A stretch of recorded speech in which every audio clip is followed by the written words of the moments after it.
Hi, good evening, बच्चा लोग. So the means results are out. Some of you are not able to clear this exam, and almost 2,500 are going to give the interview. अब देखो यार, ये तो reality है कि इस बार का मेंस पेपर पास बहुत बच्चों का हुआ है, बहुत बच्चों का नहीं हुआ है. अब या तो हम इसको एज एन अपॉर्चुनिटी ले लें या सेटबैक ले लें. अगर सेटबैक लेंगे तो अगले 1-1.5 महीना फिर खराब करेंगे, फिर प्रीलिम्स में लग जाएंगे और फिर नेक्स्ट ईयर का मेंस देना पड़ेगा. थोड़ी अनसर्टिनिटी है यूपीएससी में, दैट इज करेक्ट. बट अगर कंटिन्यूअसली हम एफर्ट्स डालेंगे तो ऐसा नहीं है कि पेपर पास नहीं होता है. आपने बहुत सारी स्टोरी सुनी होगी ना, जब टेबल के साइड बैठते हो तो बहुत सारे मोटिवेशन स्पीकर्स और टॉपर्स स्टोरी आपने देखा होगा कि I was not able to clear prelims for maybe 4 attempt, 5th attempt में पास किया और 26 रैंक आ गया. या फिर हमने सुना होगा कि 5 अटेम्प्ट में कुछ नहीं हुआ और 6th अटेम्प्ट में नुपुर गोयल बन गए. ये बहुत सारी ऐसी स्टोरी है. 6th क्या 7th अटेम्प्ट में है. अभी मैं इंटरव्यू के बच्चों के साथ 1-to-1 ले रहा हूं. Some of them have given 7 interviews, 7 attempt, 7 interview, एक बार भी सिलेक्शन नहीं. Some of them have given 6 interviews, किसी के 4 इंटरव्यू हैं, किसी का 5th अटेम्प्ट है, फर्स्ट मेंस है, फर्स्ट में इंटरव्यू कॉल आ गया. Maybe they will be selected this year. हर बच्चे का अपना अपना स्टोरी है, अपने अपने सक्सेस हैं, अपना अपना चैलेंजेस हैं. बट अगर हम नेक्स्ट फ्यू डेज को मेंस एनालिसिस में यूज करें, so there are very high chances कि हम 2023 में क्लियर कर सकते हैं. I was not in the mood to start the other batch of science of answer writing, but काफी सारे बच्चे पर्सनली आके ही पूछ रहे हैं, सो आई थॉट कि साइंस ऑफ आंसर राइटिंग का एक नया बैच स्टार्ट कर लेते हैं. ये 10 डेज के आसपास की वर्कशॉप है. उस 10 डेज में हमने 5 डिफरेंट कंपोनेंट्स में मैंने डिवाइड कर रखा है. फर्स्ट एंड सेकेंड डे में इंट्रोडक्शन देखेंगे. जब आपने मेंस का एग्जाम दिया होगा, इस बार दिया होगा, इससे पहले दिया होगा, तो आपको लगा होगा कि इंट्रोडक्शन के टाइम पे if we start our answer with a good introduction, it creates an different impact on the evaluator. So किस टाइप का इंट्रोडक्शन होना चाहिए? क्या एक क्वेश्चन आया है तो मैं फैक्चुअल इंट्रोडक्शन डाल दूं? क्या मैं आयरनी बेस्ड इंट्रोडक्शन डाल दूं? क्या मैं कंसेप्ट बेस्ड डालूं? क्या मैं हिस्टोरिकल बेस्ड डालूं? आपको पता होगा कि अब मींस वो इतना सिंपल वाला लेवल तो रहा नहीं है कि कोई क्वेश्चन आया और अपन ने आंसर लिख दिया. सो थोड़ा इनोवेशन हमें इन सब में करना पड़ेगा. सो फर्स्ट 2 क्लासेस में मैं सिर्फ इंट्रोडक्शन पे फोकस करूंगा, जिसमें हम देखेंगे कि इस क्वेश्चन में कौन सा इंट्रोडक्शन होना चाहिए. ये इंट्रोडक्शन अच्छा है कि खराब है, ये इंट्रोडक्शन अच्छा है कि खराब है, दोनों में से कौन सा ज्यादा अच्छा रहेगा. जैसे कि एग्जांपल देता हूं, for the success of make in India having an efficient move in India is necessary precondition. इन सब क्वेश्चंस में डिफिकल्ट है, कॉम्प्लेक्स पूछा है यूपीएससी ने. प्रीवियस ईयर क्वेश्चन है, GS2 में पूछा था शायद, कि मेक इन इंडिया क्या है, मूव इन इंडिया क्या है, किस कॉन्टेक्स्ट में पूछा है. अगर हमें समझ में आ जाए इंट्रोडक्शन में कि ये लॉजिस्टिक्स से रिलेटेड क्वेश्चन है, और अगर हम एक इंट्रोडक्शन लिखें कि recently logistic policy has been declared by the government, तो एक करंट अफेयर्स बेस्ड अच्छा इंट्रोडक्शन हो जाएगा. सो हमें टाइप्स ऑफ इंट्रोडक्शन भी समझने पड़ेंगे, उसकी मास्टरी थोड़ी करनी पड़ेगी. सारे इंट्रोडक्शन फैक्ट बेस्ड नहीं आ सकते हैं. इस बार में आया था, आई थिंक ये भी प्रीवियस ईयर है, दैट 22 का ही है, India is ageing much faster than previously thought, in this context examine the steps taken. ये एक अच्छा क्वेश्चन है फैक्ट बेस्ड के लिए कि 1950 में कितना % पॉपुलेशन ओल्ड एज था, अब कितना % पॉपुलेशन ओल्ड एज है. तो आपको सोचना नहीं पड़ेगा किस टाइप ऑफ क्वेश्चन में क्या इंट्रोडक्शन होना चाहिए. पहली 2 क्लासेस में ये कवर कराएंगे. Next impactful body. अब अपन जानते हैं कि बॉडी मेन पार्ट होता है आंसर का, 10 मार्कर हो चाहे 15 मार्कर हो. कैसे माइक्रो डायग्राम बनाने हैं, कैसे टेम्पलेट जनरेट कर सकते हैं, किसमें हेडिंग देनी है, किसमें सब हेडिंग देनी है, किसको अंडरलाइन करेंगे, किसको अंडरलाइन नहीं करेंगे, कैसे एग्जांपल्स देने हैं, कैसे केस स्टडी देनी है, कैसे राइट साइड बॉक्स बनाने हैं. तो 2 क्लासेस हम इसी पे ही फोकस कराएंगे कि माइक्रो डायग्राम फटाफट कैसे बना लेने हैं, टेम्पलेट जनरेशन कैसे कर लेना है. देखो अब क्वेश्चन ये नहीं है कि सर 10 मार्कर में 2 पेजेस नहीं भर रहे हैं, हर कोई बच्चे को भरना है, वो बेसिक मिनिमम नेसेसिटी बन गया है. अब क्वेश्चन क्या है कि सर वो कंटेंट क्या होगा जो हमें 2 पेजेस या 3 पेजेस में भरना है, उसकी डायमेंशन क्या होंगे, स्कोप क्या होंगे. तो आपको बेसिकली अनलिमिटेड डायमेंशंस, आपने मेरे कुछ पिट्स का या बाकी सारे वीडियोस देखे होंगे, तो अब वो गेम थोड़ा अलग लेवल पे चल रहा है कि हम कैसे डायमेंशन जनरेट करेंगे, फिर उसमें कैसे कीवर्ड डालेंगे, कैसे एग्जांपल्स डालेंगे, करंट अफेयर्स डालेंगे, फैक्ट्स डालेंगे. मार्केट में बहुत सारे फैक्ट्स अवेलेबल हैं, कितनों को याद करोगे, कितनों को यूज कर पाओगे, कैसे वो माइक्रो नोट्स आपको चाहिए कि GS1 GS2 मिला के अपन ने 100 पेजेस में नोट्स बना लिए, वो सारे कंपोनेंट्स हम देखेंगे Day 3 एंड Day 4 में.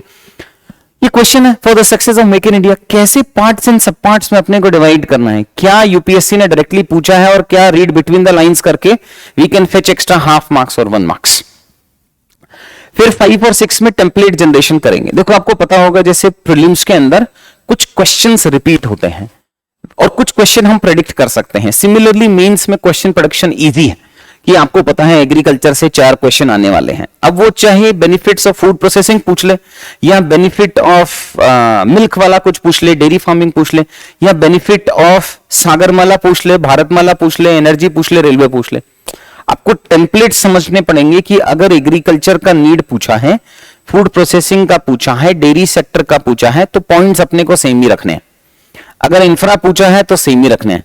तो ये कुछ 20-22 के आसपास में टेम्पलेट बनेंगी कि आप कोई भी चैलेंजेस का क्वेश्चन होगा तो हम उसमें पिट्स लगा सकते हैं। आप यूट्यूब पे जाके देख लेना कि कैसे हम पिट्स को लेफ्ट विंग एक्सट्रीमिज्म में भी यूज कर सकते हैं, बैंकिंग सेक्टर में भी यूज कर सकते हैं, किसी भी चैलेंजेस में हम उसको यूज कर सकते हैं।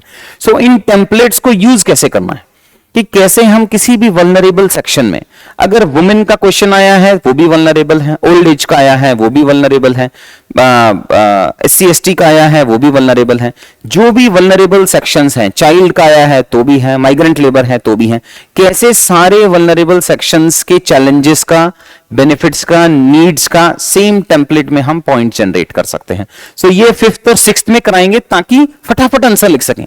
मेन तो टाइम अगर आपका 3 आवर्स में कंप्लीट करना है, so we can not think in the exam hall and generate points. Point अपने पास पहले से ही होना चाहिए, वहां तो सिर्फ लिखने का काम आएगा।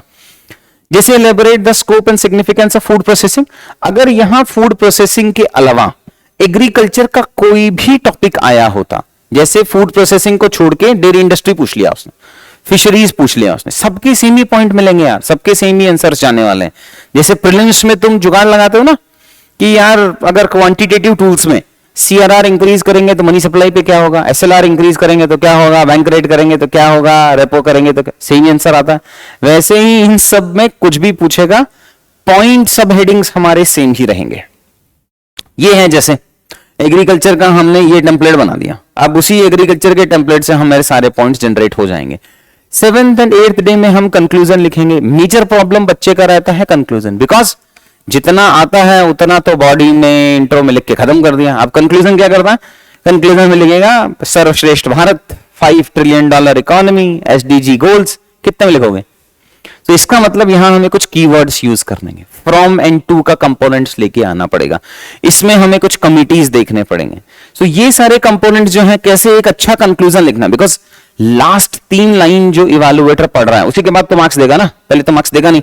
तो अगर वो लाइंस अच्छे नहीं हुए तो आधे नंबर का लॉस हो जाएगा, और कंटेंट कंक्लूजन में बच्चे के पास सबसे कम रहता है। सो 2 दिन फुल डेडिकेट करेंगे हम कंक्लूजन को, कि कैसे एक पॉजिटिव कंक्लूजन लिखना है, अच्छा कंक्लूजन लिखना है, 2 में SDG नॉर्म्स लिखने हैं, 3 में कमिटीज लिखने हैं, कैसे उसको डिवाइड करना है।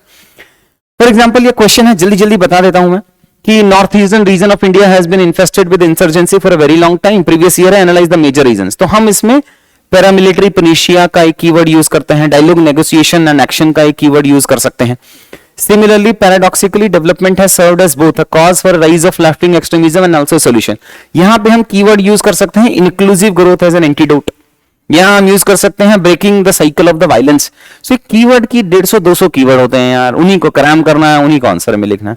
So वो कौन कौन से कीवर्ड्स हम लिख सकते हैं वो देखेंगे इसमें।